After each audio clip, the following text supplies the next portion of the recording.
Hi everyone, we're in Chapter 6, Ethical and Legal Issues in Nursing Practice. So we're still in the introductory phases of this book. We're not getting into physiology yet. We're not getting into emergency medicine yet. I wanted to say something about the COVID-19 virus. These videos are to help support you in becoming the best nurse possible so you can go out there and help. Really realize that your profession is not taken lightly.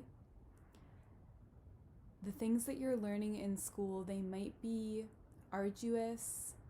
You might be annoyed at how much stuff you have to learn within such a short period of time.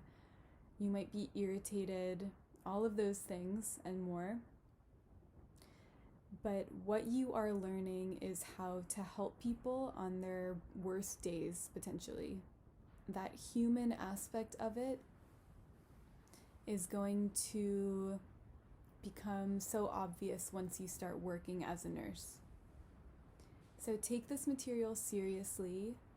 Take your career path seriously, because this is such an important profession and it's only going to become more important as time goes on and we are facing issues like pandemics.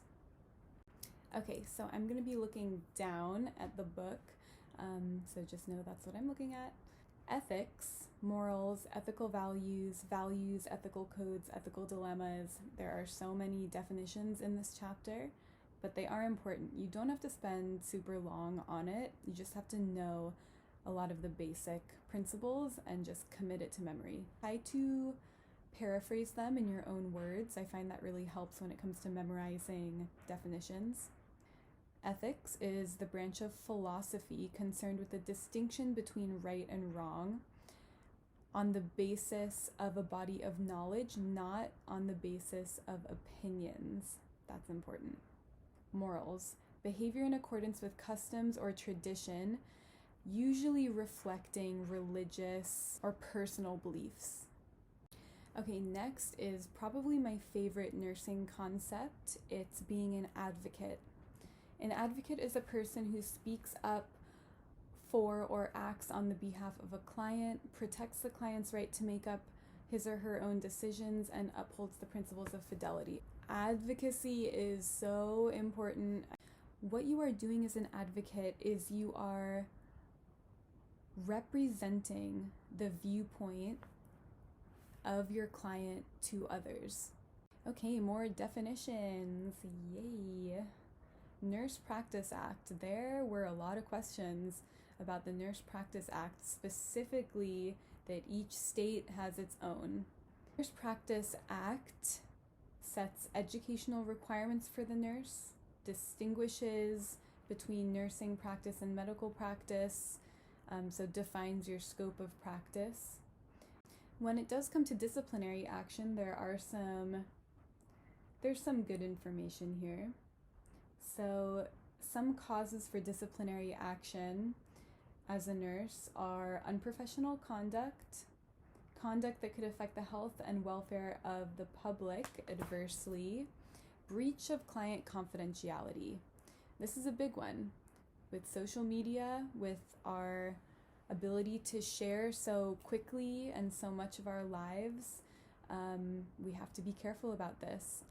Physically or verbally abusing a client, don't do that. You are there to be professional. You are there to not match their energy. I like to think of it as we're like the center of the storm, the calm in the center of the storm, the eye of the storm, if you will.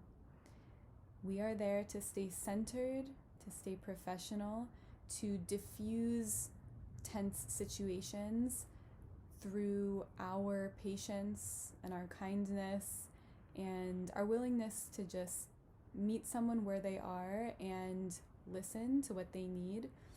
Falsifying a client record, don't do that. If you make a mistake, own up to it.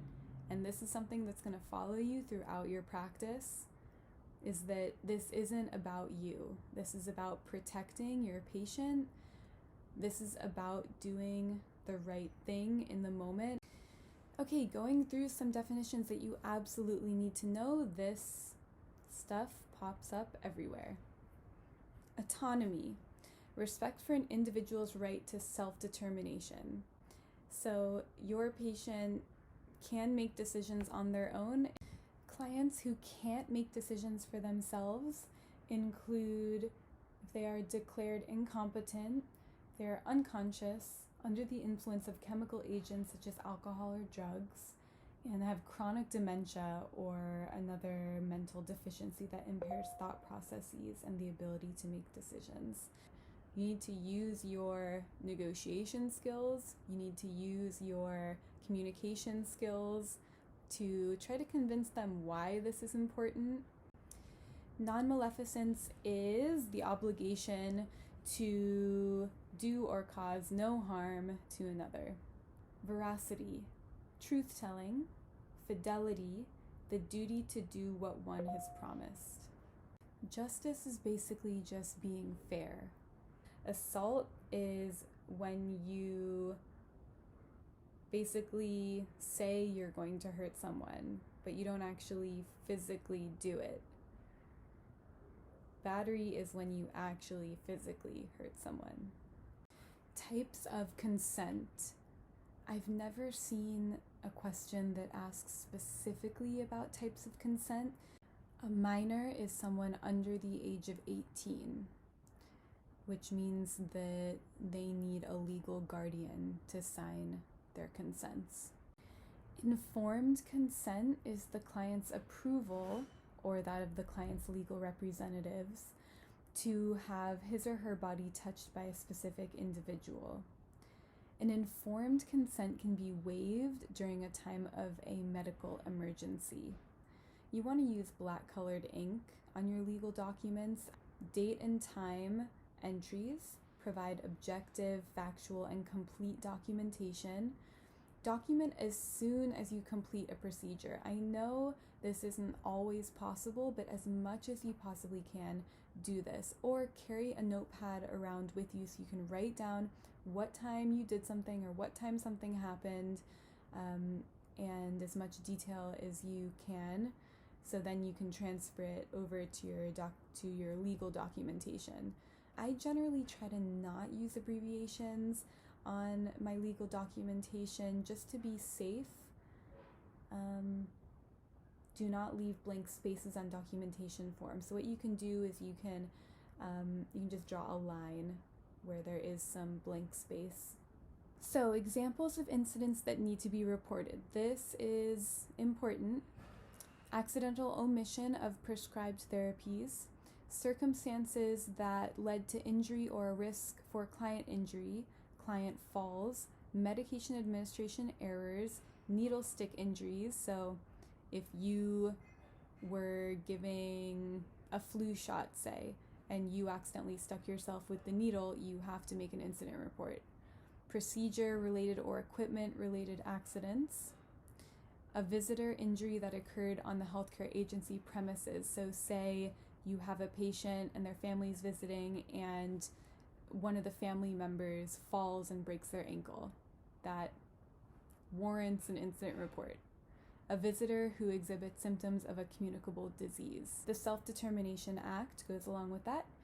The Client or a Patient Self-Determination Act is a law that indicates clients must be provided with information about their rights to identify written directions about the care that they wish to receive in the event that they become incapacitated and are unable to make health decisions.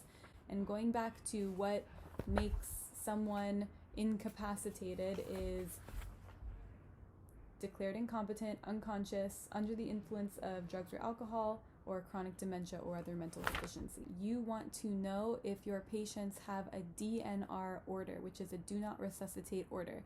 That means in the event of an emergency, when CPR is required, they don't want CPR. That needs to be respected, that needs to be known, and it is one of the most important bits of information that you can have on your patient. Reporting responsibilities. So this just goes through if there is a nurse that you're working with and they seem impaired, like they are abusing drugs and jeopardizing a client's safety, that definitely needs to be reported, because remember, number one is our patient safety.